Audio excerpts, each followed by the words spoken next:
इन।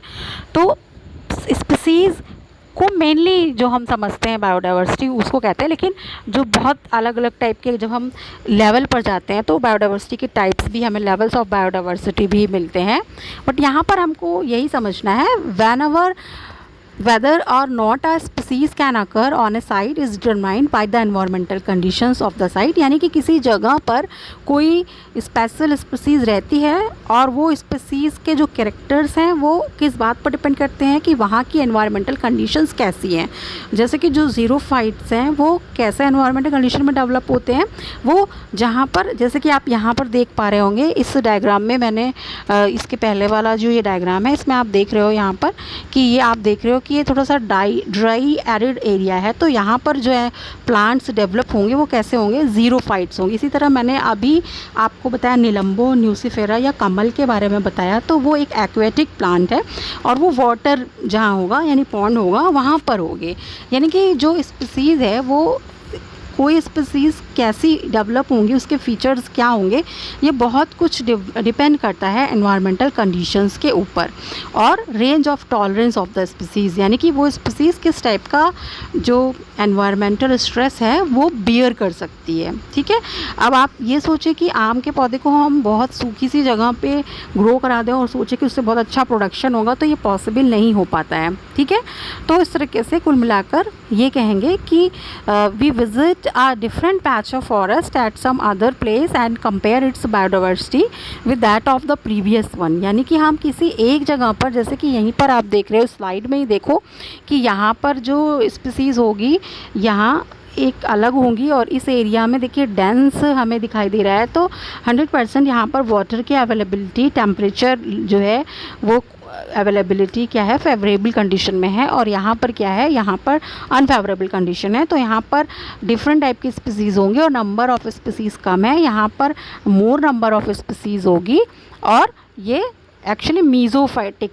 होंगे, मीज़ोफाइट्स होंगे जो एवरेज एनवायरमेंटल कंडीशंस में रह सकते हैं। Okay student, we will find that both plant life as well as animal life are different, thus biodiversity differs from place to place to। Okay students, तो ये हमने यहाँ पर देखा कि जो बायोडाइवर्सिटी है वो क्या है। अगर एक ही लाइन में कहें तो इस अर्थ पर डिफरेंट टाइप के एनिमल्स और प्लांट्स पाए जाते हैं और उनके इसी प्रेजेंस के, इनके इसी एग्जिस्टेंस को क्या कहते हैं, इसी के लिए एक टर्म यूज़ किया जाता है जिसे हम कहते हैं biodiversity. Okay students, now we will proceed on next here classification. अब इतने सारे स्पीसीज़ हैं, आप देख रहे हैं कि अगर आप किसी एक फॉरेस्ट को देखें, एक फॉरेस्ट बॉडी को देखें, तो वहाँ पर आपको बहुत सारे प्लांट्स दिखाई देंगे। उसमें अब आप देखिए, अगर आपको बताएं तो इंसेक्ट्स ही देखिए, तो हो सकता है कि थाउजेंड्स टाइप के इंसेक्ट्स हो, थाउजेंड्स नॉट इन नंबर, ऐसा हो सकता है कि थाउजेंड्स टाइप्स के इंसेक्ट्स हो। तो अगर आपको कह दिया जाए कि अभी आप 10 इंसेक्ट्स के नाम बताइए, तो आप 2-4 मुश्किल से बता पाएंगे। ऐसा कोई नहीं होगा जो इन वन गो 50 टाइप के इंसेक्ट्स के नाम बता दे। तो यानी कि अगर हम सिर्फ एक हमने लिया, केवल इंसेक्ट्स एक ग्रुप को लिया, एक लिविंग ऑर्गेनिजम्स के ग्रुप को लिया, और उसके बारे में भी हम ठीक से नहीं बता सकते, या नाम छोड़िए, अगर ये कहा जाए कि किसी के बारे में अच्छे से बताइए, तो 2-4 के बारे में हम कुछ सिम्टम्स ही बता पाएंगे।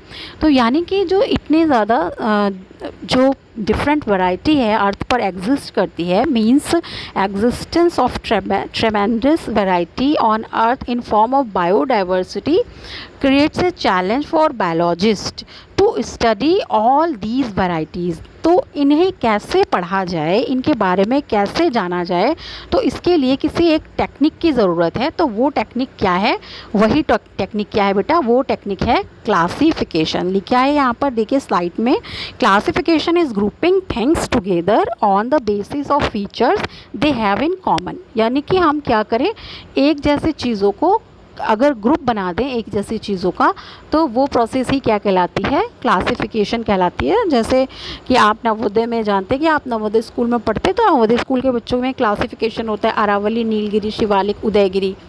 तो अलग अलग हाउस के बच्चे रहते हैं तो इस तरीके से कैटेगराइज भी हो जाता है और बच्चे के बारे में ज़्यादा से ज़्यादा इन्फॉर्मेशन भी कलेक्ट हो पाती है। तो इसी तरीके से अगर हम किसी चीज़ को अच्छी तरीके से स्टडी करना चाहते हैं तो हमें उसे क्या करना पड़ेगा, क्लासीफाई करना पड़ेगा। यानी कि उनके जो कॉमन कैरेक्टर्स हैं, यानी कि कुछ बच्चे ऐसे होते हैं जो एक्स्ट्रा करिकुलर एक्टिविटीज़ में बहुत अच्छे होते हैं, तो उन्हें जो है अलग तरीके का एक्सपोजर चाहिए, अलग प्लेटफॉर्म चाहिए। जो डांसिंग में, सिंगिंग में है, उनके लिए अलग एक्सपोजर चाहिए। जो एकेडमिक्स में एक्सेल कर सकते हैं वो अलग है। यानी कि इनका एक अपना अपना ग्रुप है।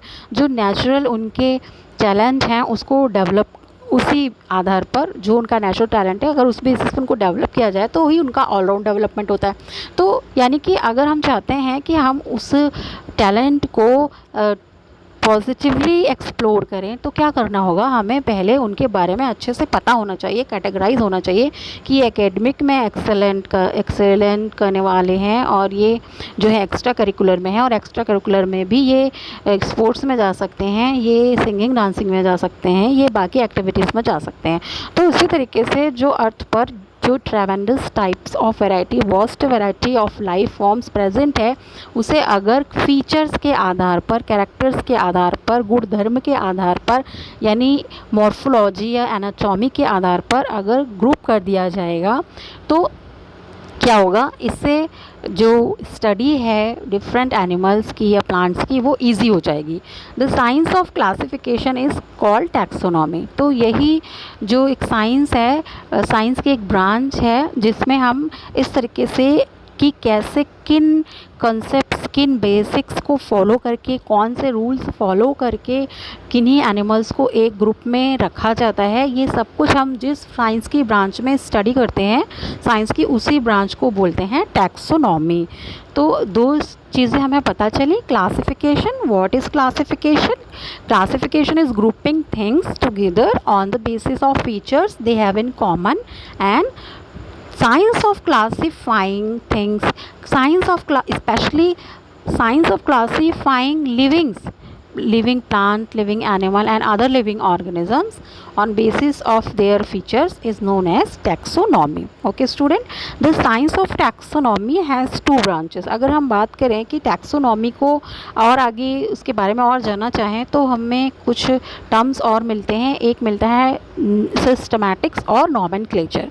तो यानी कि देखिए, अगर कोई आ जाए आपके घर में, अगर घर में आप रह रहे हैं और कोई आ गया आपके मम्मी पापा से मिलने के लिए और आप उसे देखते हैं तो वो आपसे पूछता है बेटा इनको बुला दीजिए, अपने आपके फादर का नाम या मदर का नाम लेकर आएगा जिनसे उन्हें काम होगा, या आपके बड़े भाई बहन हो सकते हैं उनका नाम लेकर आएगा। तो अगर आप घर के अंदर जाएंगे और आपने जो दरवाजे पे आए हैं तो उन्हें पहचानते होंगे, तो आप उन्हें बताएंगे, उनको डिस्क्राइब करेंगे कि वो लंबे से अंकल हैं, या जो इंग्लिश में टॉक करते हैं, या जो ब्यूटीफुल सी दी हैं, अच्छी सी साड़ी पहन कर आई हैं, कुछ इस टाइप का आप बोल सकते हैं। तो ये सब अगर आप देखेंगे तो हमें क्या पता चलेगा कि ये सारा जो डिस्कशन है ये हमें पता चलेगा कि जो डिस्कशन ये हो रहा है जिनके बारे में, उसके बारे में आप अपने घर के अंदर जाकर बता भी पाओगे। यानी कि आप बता पाओगे कि वो जो पर्सन है वो पर्सन ऐसे दिखते हैं, ठीक है। और आपको अगर उनका नाम पता होगा तो आप बता दोगे कि ये मिसेस उषा श्रीवास्तव आए हैं ऐसा करके, या आप बताओगे हिमांशु सर आए हैं, ऐसा कुछ करके आप बताओगे। अगर आप जानते होगे तो, नहीं जानते होगे तो आप फिर भी कुछ कैरेक्टर्स ही तो बताओगे, और क्या बताओगे। तो यानी कि जब हम बात कर रहे थे कि हम और किसी की भी ग्रुपिंग करते हैं, किसी को भी क्लासिफाई करना चाहते हैं कि हम उसे पहचानते हैं नहीं पहचानते हैं, जानने वाले हैं नहीं जानने वाले हैं, वो कोई सेल्समैन है या कोई फैमिली मेम्बर है, कौन है वो, ये सब कुछ जब हम स्टडी करना चाहते हैं तो हम कैसे ये सब कुछ स्टडी कर पाते हैं। तो ये सब स्टडी हम करने के लिए क्या होता है, हमारे पास एक जो तरीका है, तो उसके लिए हम या तो साइंस की एक ब्रांच है जिसके माध्यम से हम ये सारी स्टडी कर सकते हैं। तो उस ब्रांच का नाम क्या है, उस ब्रांच का नाम है क्लासिफिकेशन, टैक्सोनॉमी। और टैक्सोनॉमी में या तो नॉमेनक्लेचर बहुत इंपॉर्टेंट है या तो सिस्टमैटिक्स। तो क्या है नॉमेनक्लेचर? जो ऑर्गेनिजम्स हैं उनको कोई नाम देना, और ये नाम भी कैरेक्टर्स के बेसिस पर ही दिया जाता है। ये सब कुछ अभी हम लोग आगे की स्लाइड्स में पढ़ेंगे। इसी तरीके से जब उनका कैरेक्टर्स, उनकी सिमिलैरिटी जो एक जैसे होंगे एक जगह रख दिए जाएंगे। जैसे यहाँ आप देख रहे होंगे कुछ आपको यहाँ पे ऐसे वेसल्स दिखाई दे रही हैं, तो कुछ जब आपके लैब में होती होंगी तो इस टाइप की वेसल्स को एक जगह रख सकते हो। ये जो आपको बीकर दिखाई दे रहे हैं वो एक जैसे आप रख सकते हैं, या आप इस तरह राउंड बॉटम फ्लास्क को होगा तो वो एक कैटेगरी है ना। तो अगर आपको नाम पता है तब आप बताओगे कि ये बीकर है, नहीं तो कहोगे ये कोई चीज़ है, ऐसा बोलोगे ना। तो यानी कि अगर हम साइंटिफिक वे में कहीं भी बात करेंगे तो हमें चीज़ों को क्या है प्रॉपरली डिफ़ाइन करना होता है। तो नॉमेनक्लेचर क्या है कि किसी को उसके किसी लिविंग ऑर्गेनिजम्स को, प्लांट को, एनिमल को उनके कैरेक्टर्स के बेसिस पर पहले तो ग्रुप किया जाए, ग्रुप बनाया जाए, फिर उन्हें एक नाम दिया जाए। तो यानी कि जो ग्रुप बनाया जाएगा वो है सिस्टमैटिक्स, और उनका एक नाम फिर डिसाइड किया जाएगा वो है नॉमेनक्लेचर। तो यानी कि क्लासिफिकेशन की जो प्रोसेस जिसके बारे में स्टडी कर रहे हैं इस चैप्टर में, उसमें बेसिक दो चीज़ें बहुत इंपॉर्टेंट हैं, नॉमेनक्लेचर एंड सिस्टमैटिक्स। चलिए आगे की कुछ स्लाइड्स में देखते हैं। There are million of plants and animals in the world. We know the plants and animals in our own area by their local names. तो जनरली अब जो हमारे एरिया में प्लांट्स होते हैं हम उनको उनके लोकल नेम्स से जानते हैं, जहाँ एनिमल्स होते हैं उनको हम उनके लोकल नेम्स से जानते हैं। जैसे येलो वेस्प की बात करें तो येलो वेस्प जो है, ये येलो वेस्प को इंग्लिश में तो हम येलो वेस्प बोलते हैं, फिर कोई पहाड़ी में उसको झिमोड़ा बोलेगा, या कोई प्लेन्स में बोलते हैं उसको कि हारा है, कोई हाड़ा बोलेगा, कोई बर्रे बोलेगा। तो यानी कि ये लोकल नेम्स जो हैं वो कोई अगर फ्रांस से आ गया या कोई आ गया अदर लैंग्वेज का, अरेबियन कंट्री से, तो वो नहीं समझ पाएगा। यानी कि we know the plants and animals in our own area by their local names. These local names would vary from place to place even with the country. तो भाई अगर एक ही चीज़ के एक कंट्री में ही 10 नाम हैं तो ऑल ओवर वर्ल्ड लेवल पे तो बहुत सारे नाम होंगे। So there is a need to standardize the naming of living organisms such that a particular organism is known by the same name all over the world। यानी कि जो nomenclature की क्लासिफिकेशन में हमने दो चीज़ें देखी इम्पॉर्टेंट है कि एक नॉमेनक्लेचर इम्पॉर्टेंट है, सिस्टमैटिक्स इम्पॉर्टेंट है यानी टैक्सोनॉमी में। तो इसमें नॉमेनक्लेचर क्यों इम्पॉर्टेंट है? इसीलिए क्योंकि स्टैंडर्डाइज एक नाम होना चाहिए किसी ऑर्गेनिज्म का, ताकि उसे एक नाम से पूरे वर्ल्ड में, all over the world same name, okay students, so that particular organism is known by the same name all over the world. तो इसी प्रोसेस को क्या बोलते हैं, उनको एक नाम दिया जाए तो ये कहलाता है नॉमेनक्लेचर। ठीक है, तो ये जो नॉमेनक्लेचर की प्रोसेस है ये कहाँ से करता है, कौन में पार्टिसिपेट करता है कि हम इसका नाम देंगे। अब ये कोई घर के बच्चे तो है नहीं कि घर में एक बेटा पैदा हुआ, बेटी पैदा हुई तो नामकरण कर दिया, पंडित जी को बुलाया उन्होंने नामकरण कर दिया। तो ठीक है, जैसे घर में बच्चों का नामकरण करने के लिए पंडित जी को बुलाते हैं या मौलवी को बुलाते हैं, या जो प्रीस्ट होते हैं कल्चरल उनको बुलाते हैं, तो इसी तरीके से जो पेड़ पौधे होते हैं उनका नाम रखने के लिए दो ऑर्गेनाइजेशंस बनी हुई हैं।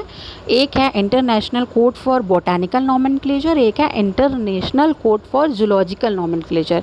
जनरली कोई नया एनिमल है जिसके बारे में डिस्कवरी हुई तो उसका नाम ICZN रखती है, और किसी प्लांट का नाम जो है वो अप्रूव कौन करता है, ICBN अप्रूव करती है। Means in order to facilitate the study number of scientist have established procedures to assign a scientific name to each known organism. एक भी जीव सजीव जो इस पृथ्वी पर है और उसके बारे में हमने कुछ जानकारी कर ली है तो उसे हमेशा डेटा में ले लिया जाता है, उसका डेटा एनालिसिस की जाती है, यानी वो डेटा रिकॉर्ड में रखा जाता है और उसको एक नाम दिया जाता है। This is acceptable to biologist all over the world. ये जो नाम होगा ये पूरी दुनिया में सभी लोग उसी एक सेम नेम से उस ऑर्गेनिज्म को जानेंगे। तो इसके लिए एक जो संस्थाएं बनाई गई हैं वो है ICBN और ICZN, यानी कि ये पौधों का नामकरण करती है ICBN और जंतुओं का नामकरण कौन करता है, ICZN करती है। Biologist follow universally accepted principles to provide scientific names to known organisms. सभी जीवों के लिए एक डेफिनेट प्रिंसिपल की बेसिस पर ही सभी जीवों का नाम जो है इस अर्थ पर डिसाइड किया जाता है बाय द साइंटिस्ट के द्वारा। Each name has 2 components. जो सबसे पॉपुलर तरीका है, जो मोस्ट पॉपुलर मेथड है बायनॉमियल नॉमेनक्लेचर जिसे कहते हैं, वो क्या है, उसमें ऐसा क्या होता है, each name has 2 components, the generic name and the specific epithet. Detail में हम इसे आगे पढ़ेंगे, अभी यहाँ पर यही इसका इंट्रोडक्शन देख रहे हैं। तो देखिए, और जो this system of providing a name है 2 कंपोनेंट्स को, इसी सिस्टम को बोलते हैं बाइनॉमियल नॉमेनक्लेचर। कैरोलस लीनियस नाम के साइंटिस्ट थे, इन्होंने इसे दिया था। और जैसे कि ईस्ट आप जानते हैं, ये ईस्ट है जो फर्मेंटेशन करता है, ब्रीवर्स ईस्ट भी इसे कहते हैं, बेकर्स ईस्ट भी कहते हैं। बेकरी इंडस्ट्री में केक है, पेस्ट्री है, ब्रेड वगैरह है, ये जो बनता है ये इसके एक्शन से ही बनता है। या इसी तरीके से जो ब्रेवरेजेस होती हैं, यानी कि जो डिस्टिलरीज़ होती हैं, वो डिस्टिलरीज़ में जो प्रोडक्ट्स बनते हैं, विस्की है, बियर है, रम है, तो ये सब फर्मेंटेशन से बनते हैं, फ्रूट जूसेस के। तो ये सब फर्मेंटेशन कौन करता है, ईस्ट करता है। तो इस ईस्ट का बाकी अलग अलग जगह इसे किसी नाम से बोल सकते हैं, बट इसका जो नाम साइंटिफिक नेम है वो है सैकेरोमाइसीस सेरेवाइसी। यानी कि इसी तरीके से हर एनिमल या प्लांट को एक डेफिनेट नेम प्रोवाइड किया जाता है। And biologist follow universally accepted principles to provide scientific names to known organism. Okay students, next slide, universal rules of nomenclature. तो नॉमेनक्लेचर के लिए कुछ बेसिक रूल्स फॉलो किए जाते हैं। मैंने भी आपको बताया कि जो बाइनॉमियल नॉमेनक्लेचर है, जिसमें एक नाम के 2 कंपोनेंट्स होते हैं, first name of the is the name of genus and second name of species, तो उसे ही सबसे ज़्यादा पॉपुलर माना गया है। बाइनॉमियल नॉमेनक्लेचर सिस्टम को नॉमेनक्लेचर का सबसे पॉपुलर सिस्टम माना गया है। The first word in a biological name represents the generic epithet, यानी सबसे पहला वाला जो नाम का 2 कंपोनेंट में पहला नाम होता है कंपोनेंट, वो जीनस को रिप्रेजेंट करता है। And second component denotes the specific, यानी स्पीसीज को कंपोनेंट को, सेकेंड कंपोनेंट जो है वो स्पीसीज को रिप्रेजेंट करता है। फर्स्ट कंपोनेंट जीनस को, सेकेंड कंपोनेंट जो है वो स्पीसीज को रिप्रेजेंट करता है। जैसे कि अगर मैंगो का नाम है मैंजीफीरा इंडिका, तो मैंजीफीरा जो है वो जीनस का नाम है और इंडिका जो है वो स्पीसीज का नाम है। Biological names are generally in Latin, यानी लैटिन ओरिजिन के होते हैं। जैसे कि कैरोलस लीनियस भी है ना, तो इनका नाम कैरोलस लीनी था, लीनी, तो लैटिनाइज्ड किया गया इनके नाम को, तो इनका नाम लीनियस हो गया। तो उसी तरीके से जो लैटिनाइज्ड किया जाता है, ये नेम्स अगर किसी और ओरिजिन के होते भी हैं तो उनको लैटिनाइज्ड किया जाता है और इटैलिक्स में लिखा जाता है। जैसे कि यहाँ पर आप देख सकते हैं कि मैंने यहाँ पर ये जो नाम लिखा है ये थोड़ा तिरछे में लिखा है, इटैलिसाइज्ड किया है। तो जब प्रिंटिंग में लिखते हैं तो क्या करते हैं कि इन प्रिंटिंग इटैलिक्स में लिखते हैं इसको, नेम को रिटन इन इटैलिक्स और प्रिंटेड इन इटैलिक्स, ठीक है। और इटैलिक्स में लिखने का मतलब है कि ये लैटिन ओरिजिन के नाम हैं, ये रिप्रेजेंट करता है, ठीक है।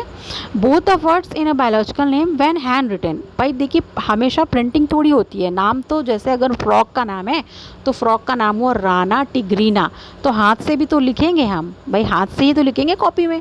तो क्या करते हैं, जब हाथ से लिखते हैं तो जीनस और स्पीसीज के नाम को सेपरेटली अंडरलाइन कर देते हैं, ठीक है। यही देखिए लिखा है, both the words in biological name when hand written are separately underlined। Genus के नाम को जैसे कि मैंजीफीरा इंडिका अगर हम लिखते हैं तो कॉपी में जब लिखेंगे तो यहाँ मैंजीफीरा को और अलग से और इंडिका को अलग से क्या कर देंगे, अंडरलाइन कर देते हैं। Means biological name when hand written are separately underline. Okay students, the first word denoting the genus starts with a capital letter. Capital letter देखिए मैंजीफीरा का एम क्या है, वो कैपिटल लेटर से लिया गया है, जबकि स्पीसीज एपिथेट जो है वो हमेशा स्मॉल लेटर से शुरू होता। इंडिका का आई स्मॉल लेटर में है। तो ये जो 3 बेसिक कंसेप्ट हैं, these are very very important concepts और एग्जाम्स में बहुत बार पूछे जाते हैं, तो इन्हें आप अच्छे से तैयार करें। ये एक्चुअली एक क्वेश्चन आंसर फॉर्म में मैंने आपकी स्लाइड्स बनाई हुई हैं। Now we will proceed on next. It is nearly impossible to study all the living organisms, it is necessary to devise some means to make this possible. Classification is the process by which anything is grouped into convenient categories based on some easily observable characters. यानी कि जो classification हम पढ़ रहे हैं कि taxonomy एक पूरी ब्रांच बनाई गई, वो क्यों बनाई गई? ताकि जो इतने सारे एनिमल्स बनाए गए हैं, एनिमल्स पर एग्जिस्ट करते हैं, इनकी स्टडी को, जो कि नियरली इम्पॉसिबल है, मिलियंस ऑफ स्पीसीज़ हैं, तो इसे क्या किया जाए, इसे पॉसिबल बनाया जाए कि ये स्टडी जो है वो पॉसिबल हो सके। तो इसे पॉसिबल बनाने के लिए ही क्या होता है, ये टेक्निक बाइनोमियल नोमेनक्लेचर और क्लासिफिकेशन की जो टेक्निक है वो इसीलिए क्या है, ज़रूरी है। Why it is needed, why it is necessary पूछा जाता है, वाई क्लासिफिकेशन इज़ नीडेड। आपकी बुक में लास्ट में ये चैप्टर के एंड में क्वेश्चन भी दिया है, तो आप बता सकते हैं classification is a process by which anything is grouped into convenient categories based on some easily observable characters। तो इससे फ़ायदा क्या होता है, to make study of different living organisms possible and convenient, यानी कि आसानी से इतने प्रकार के जीव जंतुओं के बारे में पढ़ा जा सके, समझा जा सके, उनके बारे में, उनके फ़ायदे नुकसान को खुद समझा जा सके और किसी और को समझाया जा सके, साधारण सी भाषा में भी समझाया जा सके। तो ये कैसे पॉसिबल होगा, क्लासिफिकेशन से ऐसा पॉसिबल होता है, इसीलिए क्लासिफिकेशन। तो ये आपको मैंने बताया कि मोस्ट ऑफ द जो स्लाइड्स हैं वो क्वेश्चन आंसर फॉर्म में हैं, क्वेश्चन का आंसर है। अगर आप बुक में एनसीईआरटी एक्सरसाइज सॉल्व करेंगे तो आपको क्वेश्चन मिलेगा वाई क्लासिफिकेशन इज़ नीडेड। तो जो लास्ट स्लाइड थी वो उसका आंसर थी। Based on characteristics all living organisms can be classified into different taxa, यानी अलग अलग कैटेगरीज में हम एनिमल्स को कैटेगराइज करना पड़ता है, बांटना पड़ता है। तो वो जो कैटेगरीज होती हैं, तो उन कैटेगरीज को एक नाम दिया गया, एक टर्म दिया गया, उनको कहते हैं टैक्सा। जैसे आप जानते हैं, आपने सुना होगा phylum, kingdom, class, order, genus, family, species, ये सभी क्या हैं, ये सभी टैक्सा हैं। इनके बारे में भी हम नेक्स्ट लेक्चर में पढ़ेंगे डिटेल में। This process of classification is taxonomy, ये हमने पहले भी देखा पहले स्लाइड में। तो जो ये टैक्सोनॉमी है, इसमें क्या चीज़ें इंपॉर्टेंट हैं, यानी कि ग्रुपिंग ऑफ ऑर्गेनिजम्स को, यानी या placing of organisms into right group with right members, जो उनके सिमिलर ही कैरेक्टर्स हों, उन्हीं के साथ हम किसी एनिमल को या प्लांट को ग्रुप में बनाएं और डिसिमिलर कैरेक्टर्स वालों का ग्रुप ना बनाएं। तो इसके लिए कुछ हमारे पास कैटेगरीज़ होती हैं, पहले हम उसमें डिवाइड करते हैं। इन कैटेगरीज़ को टैक्सा कहते हैं और ये जो प्रोसेस है वही टैक्सोनॉमी है। टैक्सोनॉमी में क्या क्या इम्पॉर्टेंट चीज़ें हैं, तो है characterisation, identification, classification and nomenclature. ये जो है बेसिक प्रोसेस हैं जो जिनसे किसी टैक्सोनॉमिस्ट को, अगर वो कोई नया पौधा, नया जीव, नया ऑर्गेनिजम्स वो डिस्कवर करता है, तो हमेशा उसे पहले उसे कैरेक्टराइज करना पड़ेगा, आइडेंटिफाई करना पड़ेगा, उसे नाम देना पड़ेगा और ग्रुप्स में डिवाइड करना। उसके लिए ग्रुप, कौन से ग्रुप में वह रखा जाएगा, किस फाइलम में, किस किंगडम में, किस ऑर्डर में, कैरेक्टर्स की बेसिस पर डिसाइड किया जाएगा। तो यही बात है कि characterisation, identification, classification and nomenclature are the processes that are basic to taxonomy. Okay students, I hope ये यहाँ से आपका डिस्कशन जो है मैं सम अप करती हूँ। ज़्यादा लंबे वीडियोस बनाने पे क्या होता है कि बच्चे उसे कंटिन्यूअस बैठकर देख नहीं पाते हैं।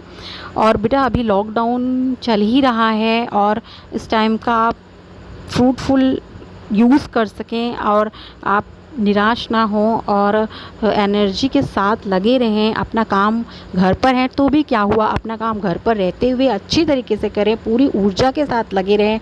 डेफ़िनेटली ये जो टाइम है एक दिन अच्छे टाइम में ये इसका आपको रिज़ल्ट मिलेगा। और वैसे भी मेहनत कहीं भी की जाए, दिल से की जाए तो वो ज़रूर कामयाब होती है। तो I hope you will follow my instructions and note down all these important terms in your copy and watch my video.